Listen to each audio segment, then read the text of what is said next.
Good morning વિદ્યાર્થી મિત્રો. આપણે સાહિત્યના સિદ્ધાંતોમાં હવે કેટલાક મુદ્દાઓની ચર્ચા થયા પછી કેટલાક સાહિત્યિક વલણો ઉપર આપણે વાત કરવાની છે.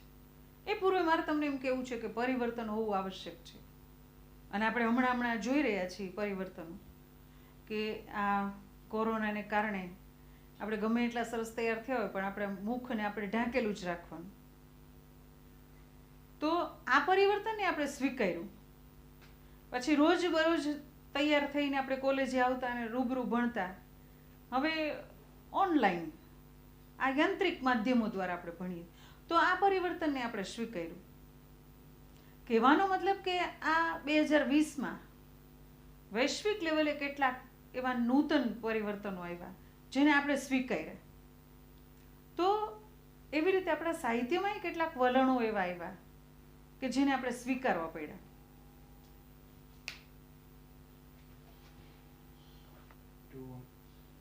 કેટલાક વલણો સાહિત્યમાં આવ્યા, પરિવર્તન પામી.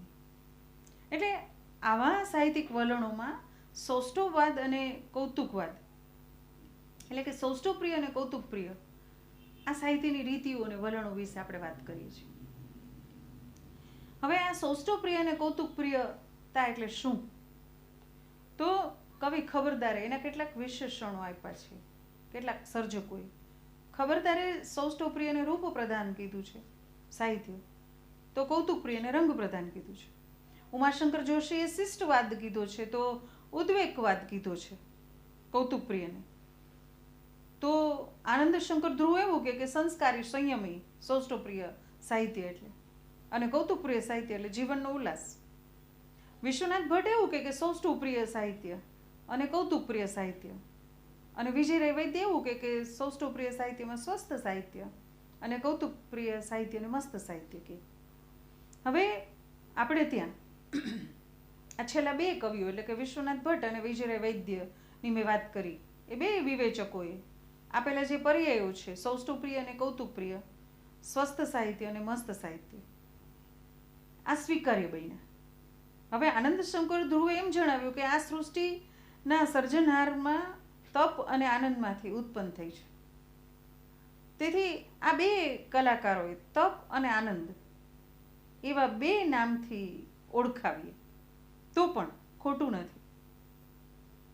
હવે અસંસ્કારી જાતિઓના કલાનો પહેલો આવિષ્કાર એટલે રોમેન્ટિક હોય, અને સંસ્કારી જાતિઓનો કલા સાથે સાહિત્યનો આમાં કહીને સપ્રમાણતા, સૌંદર્યતા અને સ્વસ્થતા હોય એટલે ક્લાસિકલ હોય.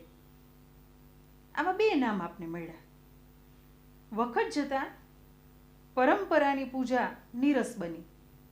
બહુ ચોક્કસ વાત છે કે એક ધારાપણું જીવનમાં ગમતું જ નથી, અને પ્રજાને પોતાના જીવનમાં નવા ભાવો, નવા અનુભવો અને નવી આપણે કહીએ ને કે રીતિઓની જરૂરિયાત લાગી. આથી વળી પાછું રોમેન્ટિક વલણ જોવા મળ્યું.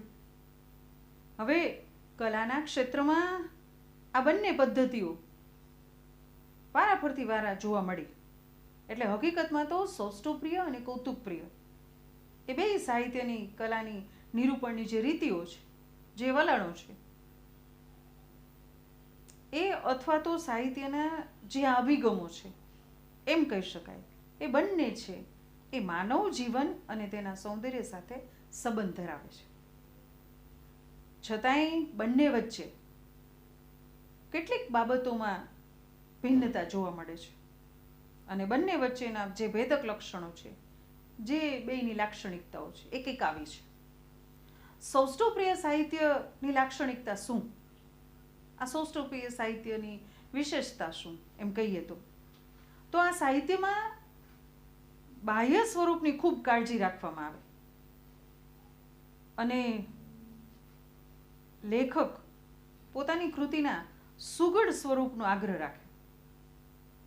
લેખક શબ્દની પસંદગી છંદ પ્રત્યે, સ્વરૂપ પ્રત્યે સભાન બની જાય લખવાટાણે. આ એની વિશેષતા છે સૌષ્ઠવપ્રિય સાહિત્યની.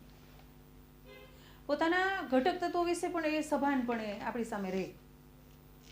તો સાથે સાથે એ વફાદાર પણ રહે મુખ્ય કૃતિને.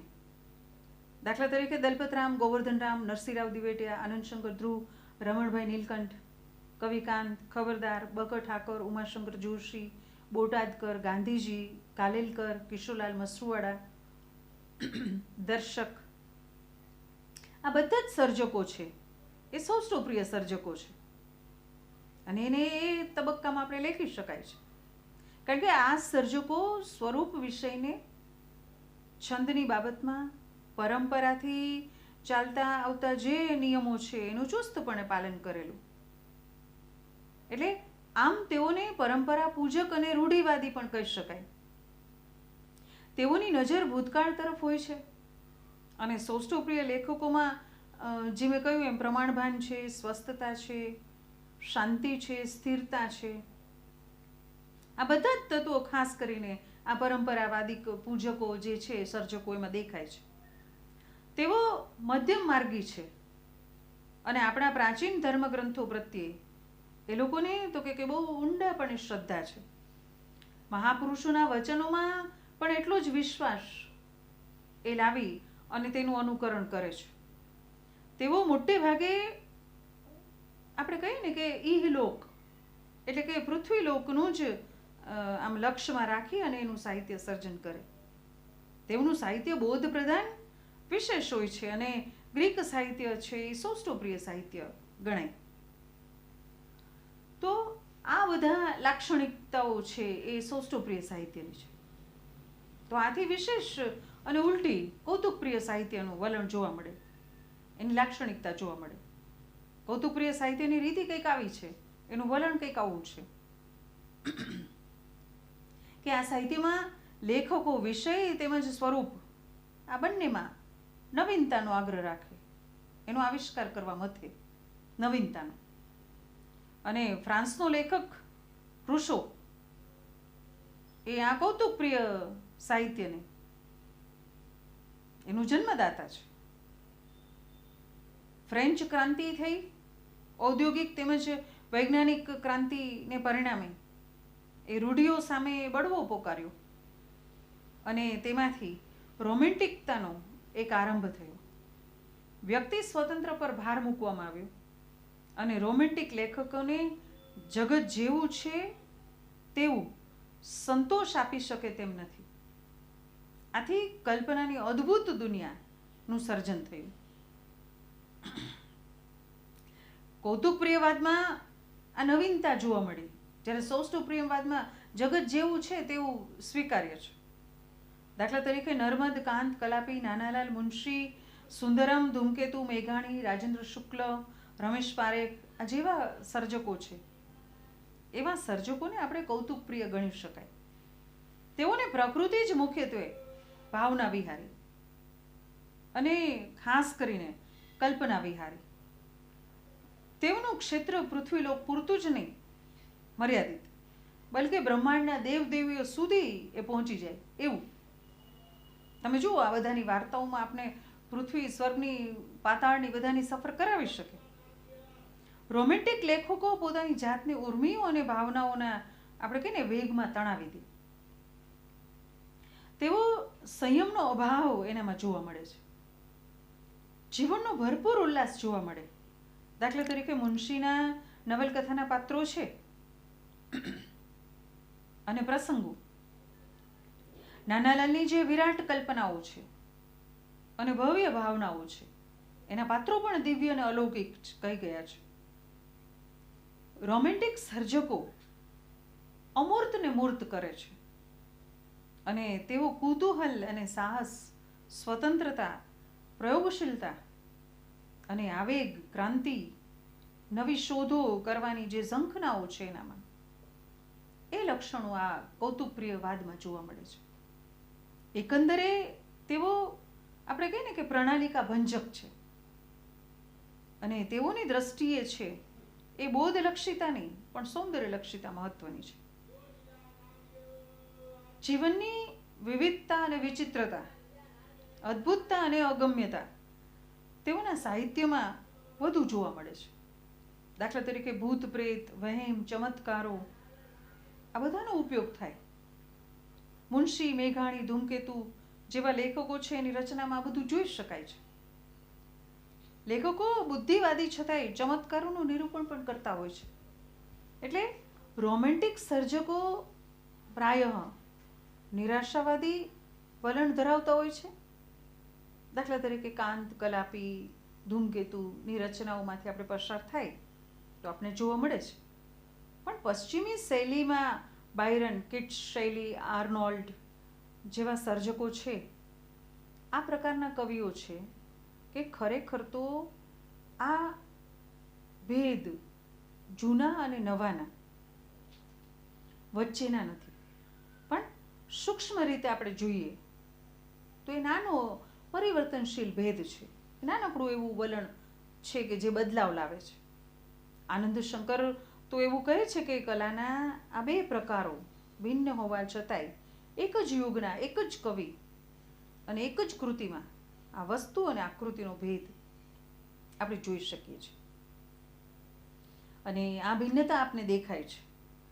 ક્લાસિકસિઝમ અને રોમેન્ટિકસિઝમ એવા બે કલાના જુદા વિભાગો થઈ શકે એમ નથી. સંસ્કૃત કવિ ભાસ અને કાલિદાસના નાટકો ક્લાસિકલ છે તેમજ રોમેન્ટિક તત્વોવાળા પણ છે. શાકુંતલાનો જન્મ, ઉછેર, દુષ્યંત સાથેનો એનો અનુરાગ, લગ્ન, પ્રસ્થાન આ બધા જ પ્રસંગો રોમેન્ટિક છે. તો શકુંતલાનું રૂપ વર્ણન, કણવ ઋષિની મનોદશા આ બધું ક્લાસિક છે. એટલે સંસ્કૃતમાં કાદંબરીની કથા અને કથા સરિત સાગરની કથા આ બધી જ રચનાઓ રોમેન્ટિક છે. એક જ સર્જકની અને એક જ કૃતિમાં આ બંને વાદો સંભવી શકે છે. દાખલા તરીકે નાનાલાલની એક રીતિ સૌષ્ઠવપ્રિય લેખકની છે, છતાંય તેમની કાવ્યશૈલી કૌતુક પ્રધાન છે. બાણભટ્ટની કાદંબરીની શૈલી છે સૌષ્ઠવપ્રિય છે, છતાંય તેના વિષયો અને વાતાવરણો છે એ કૌતુક પ્રધાન છે. એટલે નગીનદાસ પારેખે તો એવું લખ્યું છે કે ક્લાસિક કૃતિઓ આપણને ભવ્યતાની અપેક્ષા રાખીએ છીએ, પણ અહીંયા નવીનતા માટે તો રોમેન્ટિક લેખકો તરફ જ નજર માંડવાની રહી. એટલે જગતની ઉત્તમ કૃતિઓમાં આ બંને વાદોનો સમન્વય થયેલો જોવા મળે છે.